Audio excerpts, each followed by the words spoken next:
आज मी खरंच काहीतरी वेगळं बनवण्याचा प्रयत्न केलेला आहे आणि तुम्हाला खरं खरं सांगते घरातलं आहे ना काल नेमकं तेल संपलं होतं आणि मला नंतर लक्षात आलं की तेल खरंच संपलेलं आहे आणि दुकानातनं आणायचं राहिलं होतं आणि तेल नसल्यामुळे आता भात थोडा परतायचा राहिला होता तो कसा परतणार आणि म्हणून म्हटलं की चला आपण इकडे तिकडे कोणाला विचारत बसण्यापेक्षा घरात आहे त्या साहित्यामध्ये जे बनेल ते बनवून खायचं. तर मी चक्क आहे ना इथे झिरो ऑइल फ्राईड राईस बनवण्याचा प्रयत्न केलेला आहे.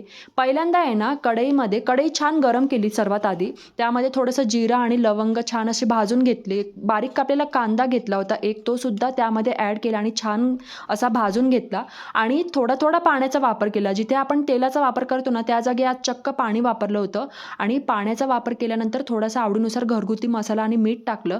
त्यामध्ये शिजवलेला भात होता तो छान असा मोकळा करून ॲड केला आणि मस्तपैकी अगदी 5 मिनिटात हा भात आपला तयार झालेला आहे. झिरो ऑइल फ्राईड राईस खूप अप्रतिम झाला होता आणि गरम गरम हा भात खायला सुद्धा खूप छान लागतो. तुम्ही पण आहे ना नक्की ट्राय करून बघा ही रेसिपी.